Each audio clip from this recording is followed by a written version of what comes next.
to give us more information. But to begin the FEMA process, call 1-800-621-FEMA, and to register via telephone that is for telephone, but to do it online, visit disasterassistance.gov. Here's some additional updates. As of this morning, North Carolina has 26 confirmed deaths due to this storm.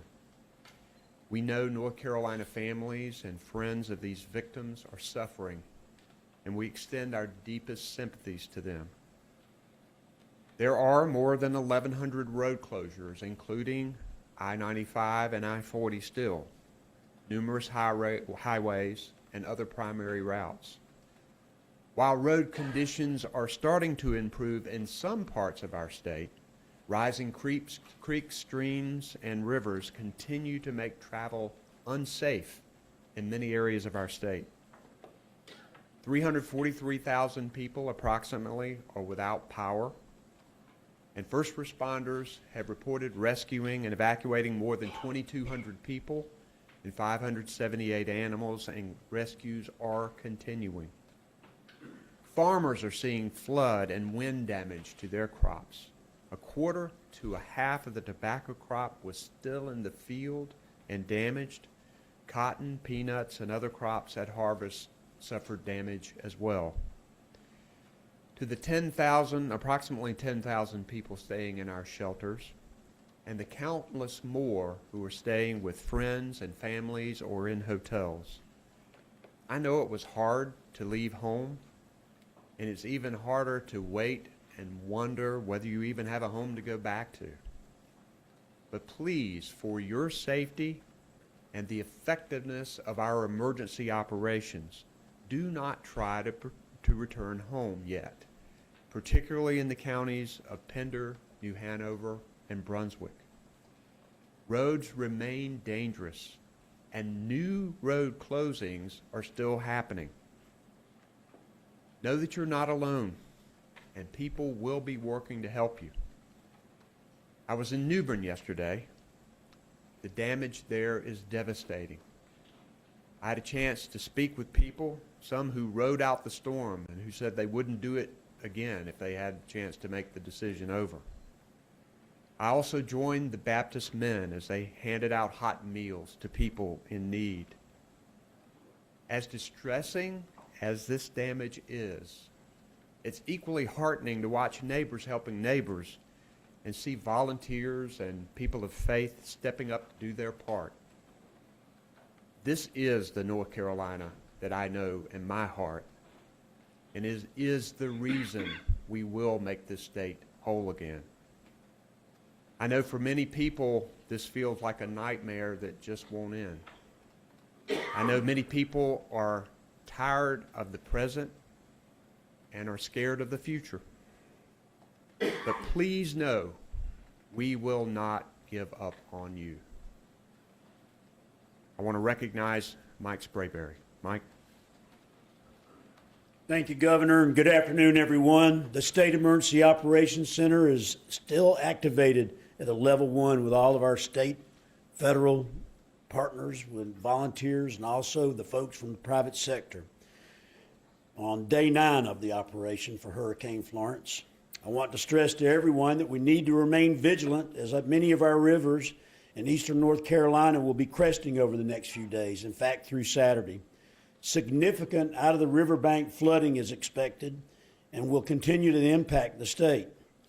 Today's cresting rivers will include Cape Fear River at Lillington in Harnett County, Little River at Manchester in Cumberland County, Lumber River at Lumberton in Robeson County, Northeast Cape Fear River at Chinkapin in Duplin County, Neuse River at Goldsboro in Wayne County, Tar River at Greenville in Pitt County, Neuse River at Kinston in Lenoir County, Cape Fear River at Fayetteville in Cumberland County, Cape Fear River at Burgaw in Pender County, and it's going to remain at a major flood level until the 20th. the Trent River at Trenton in Jones County. It also will remain at a major flood level until the 20th. And then the Lumber River at Fair Bluff in Columbus County. We urge all of our residents to log in to our flood inundation mapping and alert network at fiman.nc.gov. That's FIMAN.nc.gov. That way you'll be able to see what roads and structures are going to be flooding, and you can also sign up to be notified by text or email when the rivers begin to rise in your area. Here at the State Emergency Operations Center, we continue to be engaged in large-scale search and rescue operations as well as logistical resupply. We've received over 3,000 resource requests in the last 9 days from our county partners, and we continue to push out resources as quickly as possible, both by land and by air. There are now 4 mass feeding kitchens operating in Washington, New Bern, Lumberton, and Kinston, and we anticipate having 4 more operating shortly. Special thanks to our outstanding volunteers from the American Red Cross, the North Carolina Baptist Men, and the Salvation Army for making these hot meals possible. Shelters do remain a top priority, and we're engaged in mass sheltering operations with approximately 10,000 shelter occupants. We're working aggressively with our federal partners to develop temporary housing strategies as well as an overall recovery strategy. As a reminder, it's important to note that all 911 centers are operational. When you call, you may be answered from a 911 center in another county, but responders will be dispatched to your county as normal, right from your own county. This is how the 911 backup center system works. I'd also like to thank all of our federal, state, private sector, and volunteer partners, and I want to especially thank our local partners. The leadership of our local partners are making this response successful. And I also want to remind everybody to follow the guidance of your local officials. If they tell you to evacuate from a riverbank flooding over, make sure you follow what they tell you to do. And also to stay in touch with your local media for situational awareness. I also want to thank Brock Long for being here with his team to support us. We appreciate it, sir. And always, for all of you out there, thank you so much for your support of the North Carolina State Emergency Response Team. Thank you. Thank you, Mr. Director. Secretary Jim Trogdon. Thank you, Governor. Jim Trogdon, Secretary of Transportation. Today we have 255 primary roads closed due to flooding across the state. That's down from yesterday's 356. On interstates, we have 2 major interstates still closed, I-40 and I-95, in 19 separate locations. And then on U.S. routes, our other major routes, 93 locations that are closed. As roads are clearing in the northeastern part of our state, they're also flooding in the Piedmont. So be cognizant. You see the map before you, how the black dots are moving a little westward. We anticipated that. That is due to the flooding from the rain event from Florence that has moved out of the state. So we anticipate that those will stabilize over the next few days. We have pushed 12 additional crews into the southern counties, primarily focused on debris removal and road repair capabilities. And then we're also working since Sunday contingency plans in case our routes, due to the riverine flooding that will crest later this week, contingency planning to support additional resources being able to go into New Hanover and Brunswick and those southern counties. Those additional resources that we're planning on are our ferries are going back to reestablish between our reestablished service for first responders and logistics support only from Fort Fisher down to Southport. And then we're also, and you see on the slide to your left, we've requested the marine vessel Cape Ray, which is coming off of a mission in Florida, to be available to us to come to the port of Morehead. This vessel can handle hundreds of large and heavy vehicles, resupplies of fuels and critical materials, We're opening our ports at Moorhead and Wilmington. By tomorrow, we'll be able to support this vessel, and it can move large amounts of goods and services down into Wilmington in case our primary routes that we're servicing those areas are closed by riverine flooding. I would really like to show our appreciation for our partners who are helping us get the ports open, supporting this request for the Marine vessel Cape Ray. The Coast Guard, U.S. Army Corps of Engineers have done an excellent job in helping us get our channels reestablished into our major ports, and also U.S. DOT and Maritime Administration for allowing us to consider this. We're in the final steps of planning for this vessel, and as soon as we get Department of Defense release from its previous mission, we will be able to bring it into Moorhead City. I want to reinforce one more time to the citizens of North Carolina, please do not return to New Hanover, Brunswick, or Pender counties as yet. The travel conditions are much too risky for our citizens. The routes that we have only support first responders. They are not safe routes. They have risks of their own, but they are critical in us to continue to support response to this event. Thank you. Thank you, Jim. Colonel Glenn McNeil. Thank you, Governor. Glenn McNeil, North Carolina State Highway Patrol. The safety of our motoring public remains our highest priority. The State Highway Patrol continues to surge resources and manpower to support local law enforcement in the impacted areas. Travel in these affected areas is still very dangerous. There are no safe routes in and out of the affected areas, as like what was previously stated. Since our last briefing over the last 24 hours, our troopers have responded to 126 collisions and 370 calls for service in our Troop A and Troop B areas. These are the troops that encompass the most affected storm areas. We continue to urge motorists, do not try and cross flooded roadways. If you find yourself in a flooded roadway scenario, we encourage you to follow the following tips. If you're trapped in a flooded water while in your vehicle, climb out of the window if your electrical system is still operational. If not, wait until the vehicle begins to partially fill with water and open the door to exit. If you cannot exit the vehicle and you need to bust out a window, we encourage you to fight as hard as you can to bust out the top left and the top right portion of the front windshield, and then safely exit the vehicle.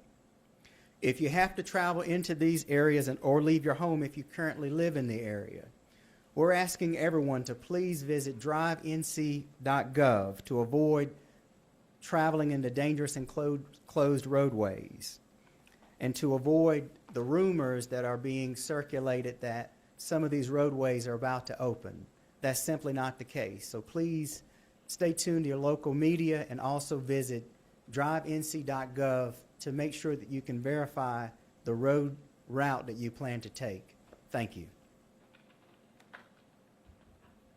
Thank you, Colonel. Dr. Mandy Cohen. Thank you, Governor. Mandy Cohen, Secretary of Health and Human Services. I start my update today with a request. We know that this storm is going to be a marathon, and recovering from the storm is going to be a marathon, not a sprint. And so today we are requesting for nurses who may be able to volunteer to please raise their hand. If you're an individual nurse, we would ask that you register with the Red Cross. Go to redcross.org/ENC. If you're a group of nurses coming from an organization that can deploy as a team, we ask that you register with the state online NC training exercise response management system, or TERMS. So that's terms.ncem.org/TRS. All of this is on the HHS website. But again, today our request is for nurses who may be able to volunteer to support our efforts in recovering from the hurricane. Now, a few updates. We continue to put in place as much flexibility in our programs as we can going forward. As I mentioned yesterday, people in the Food and Nutrition Service Program will now be able to purchase hot food, including prepared food, for immediate consumption from authorized electronic benefit transfer realtors using their EBT card. This change applies to the entire state and is activated until the end of October. Additionally, families in our WIC program who are from affected counties will have an extra month of benefits loaded onto their WIC cards automatically to allow our moms and kids to allow continual access to healthy foods. We also have put in place some additional forms of flexibility in our Medicaid program so people can get care easier and doctors can provide that direct care. We continue to have up our 4 medical shelters. We continue to have our disaster hotline available for 24-hour crisis counseling. That number again is 1-800-985-5990. We know that disasters are stressful, and this hotline is a place 24 hours a day where you can get connected to services or you can just talk.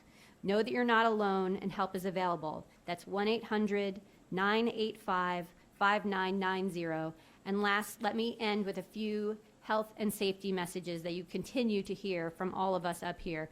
Please, please do not drive or walk through standing or moving water. Turn around, don't drown. If you have flooding near your home, be very careful touching electrical equipment. If you do lose power, do not use a gas-powered generator inside enclosed spaces for threat of carbon monoxide poisoning. And lastly, related to food, throw away any food that may have come in contact with floodwaters or have not been refrigerated properly. When in doubt, throw it out. Thanks again and continue to be safe. Thank you, Dr. Cohen. We'll now have FEMA Administrator Rock Long. Thank you, Governor. So, folks, it's really important for me to get out of D.C., be on the ground to make sure we're giving the good governor and Mike and his team everything that we can to be able to help North Carolina overcome this hit, as well as South Carolina and others.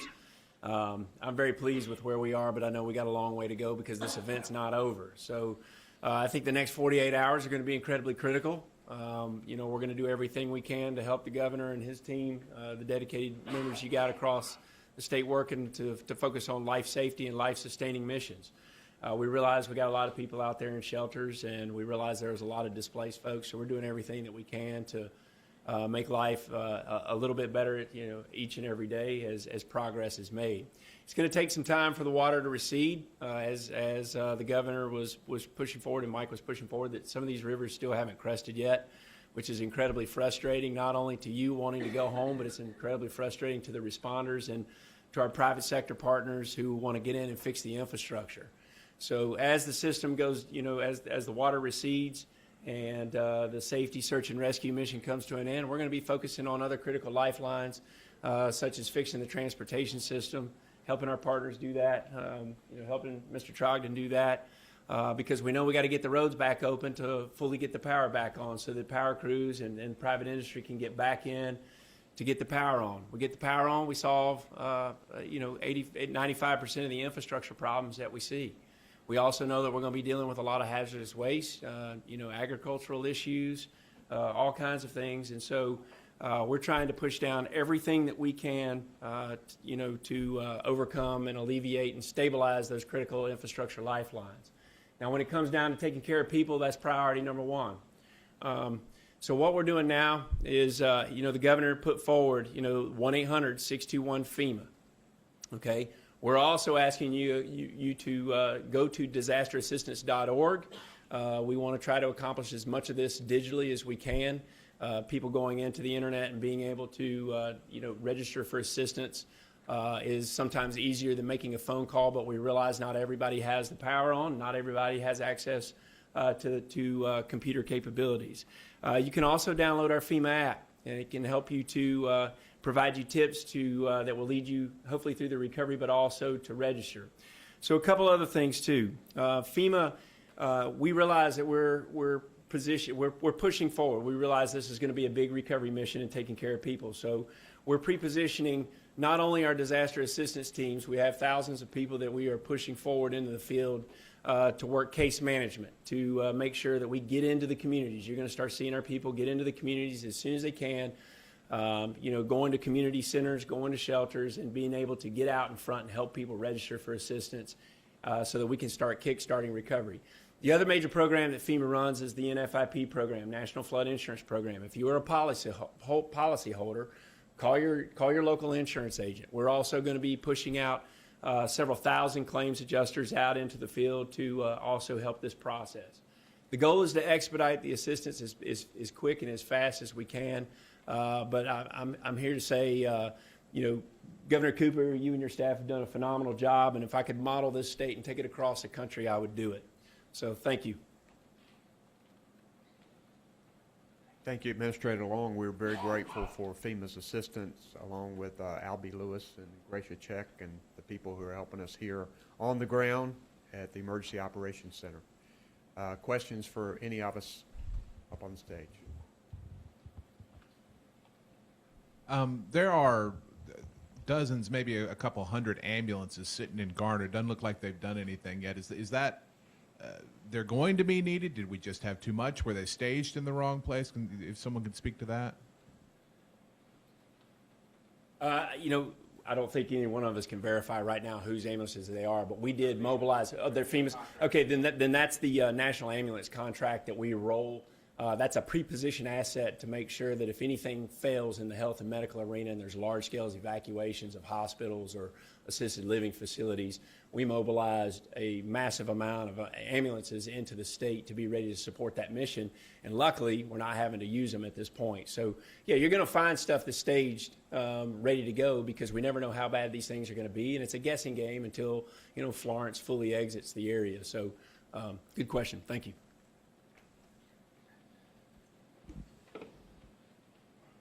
Gary Robertson, AP, about some water infrastructure issues. Could you talk about evaluations of dams, how that's going in terms of getting an update on that, and also on wastewater treatment plants? Have there been, how would you describe failures of those systems, and what kind of danger may they have to people?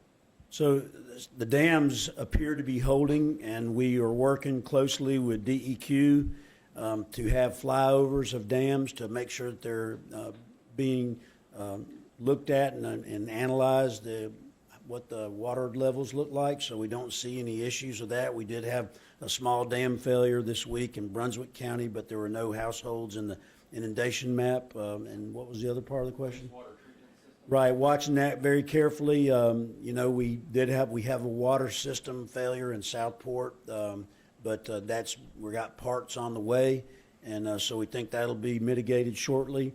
We are worried about other water systems as the rivers begin to crest, so everybody's watching that closely as well. We have some equipment on standby because, as you know, it's when you have a water system fail totally, that's a big issue. So we're watching that closely, but I haven't had any significant water systems totally fail yet. I will tell you that I do know that Jones County was having some issues, but Craven County had interconnects with Jones, so did Havelock, and so they turned on those interconnects and maintained the water system. So things are working, backup plans are working, no major issues. Amy Elliott with Spectrum News. I know a couple days ago we were hearing about several hundred complaints about price gouging. Do we have an update to that number, and is there anything in particular people need to be aware of, if so? I don't have an update to the number. You know that you can go to 8775 no scam to report any kind of price gouging. One thing I do know is that our business community as a whole have really pulled together and have helped out. There are dozens and dozens, and probably into the hundreds and thousands of the smaller businesses that have pitched in to help. So most of the business community is doing great work right now. Every once in a while, you'll have somebody who will violate the price gouging law. We're asking people to report them. I know the Attorney General is investigating some of them, gas prices being one.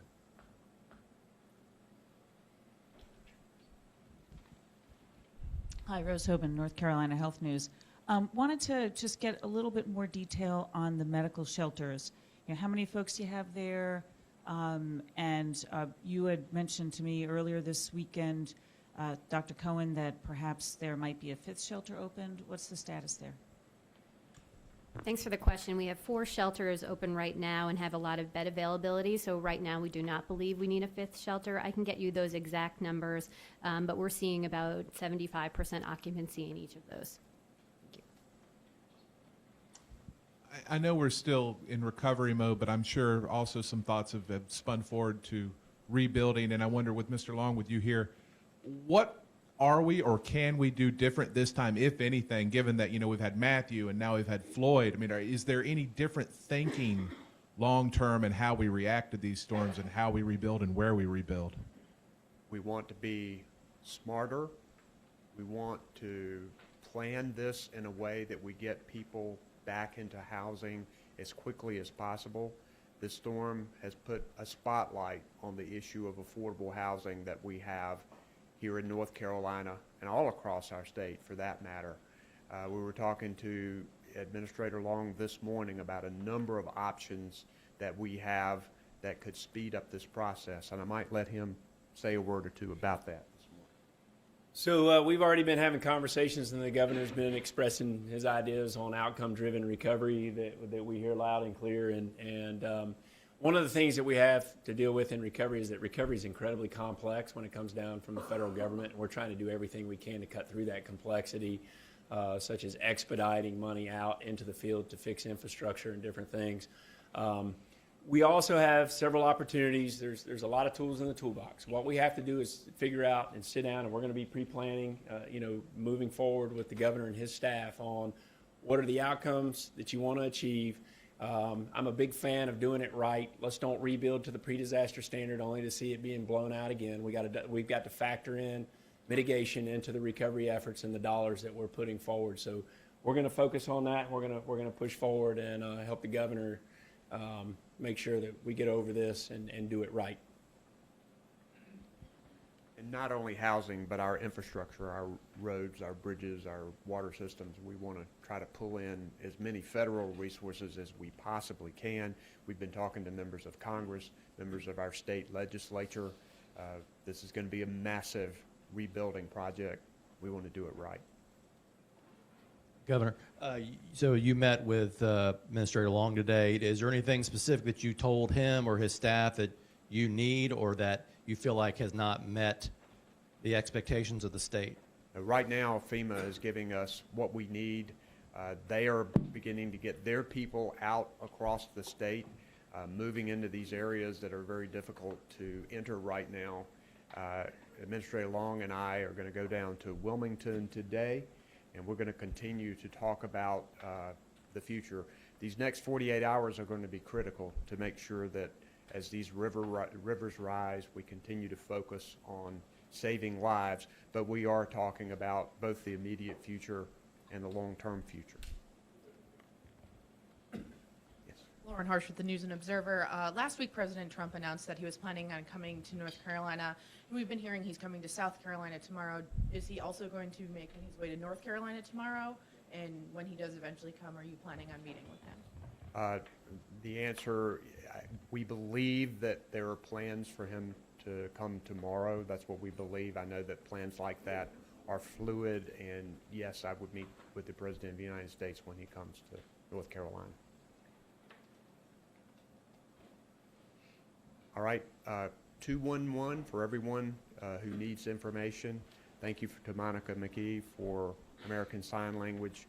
888-892-1162 for people deaf and hard of hearing who need that type of information, non-emergency information. Thank you very much.